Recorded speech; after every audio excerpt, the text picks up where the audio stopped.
And there's one phrase that you talk about a lot when it comes to your own personal role. And I think really that's what I'm particularly interested in is you talk about, one of your responsibilities as refining the vision for the workplace ecosystem. Mm-hmm. And it's that word vision that I'm particularly interested in. How do you develop that vision? What's the process that you go through for you, your team, your bosses? How does that all work? I'm really interested as to the sort of the Noel way and the Adobe way of creating that vision. Yeah, the great thing about having such a cross-functional team that we call ourselves that we're hanging out in the unicorn pasture. We all have very circuitous, interesting careers with lots of different interesting backgrounds. And part of having that kind of team is it's a great diverse level of perspective. So, for me, I think that it's always this balance between the primary research you do with the people, ask them what they think. But also there's this, as a professional practitioner and expert on what you do, there's just always this balancing that with foresight and forecasting and where your gut thinks the world is going in 10 years. Can I just go back a bit for Noel, just because I think what's really interesting here is you're very internal looking in terms of the employee experience within Adobe. And a lot of the others that I speak to are very outward facing in terms of their customers, are they paying customers from outside? So it's a very different dynamic here. When absolutely. You said earlier you're representing 26,000 people in 30 countries, and you talk here about you're asking people what they think. Could you just expand a little bit for me as to what does that actually look like? Sure, absolutely. Yeah, we do. I've sat in more focus groups than I can count in my life. So we love a good focus group. We do the great employee engagement surveys every year that we tap into. We have a background of a lot of great data around just behavioral data. People, how many people are going in, things like that.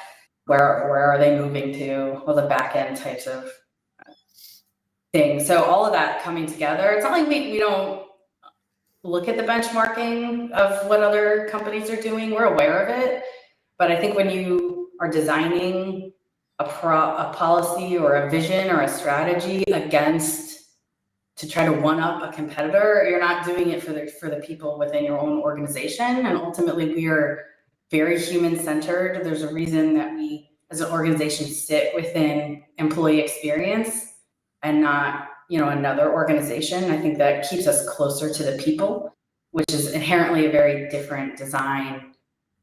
You'll get a different outcome when it's people first and it's human centric than you would if our main function and goal was to save money for the company. So, you often hear people talking about human centric and people first strategy, but I'm quite interested now in terms of once you have that data, once you've done those focus groups, what then? How does that come back to creating that vision?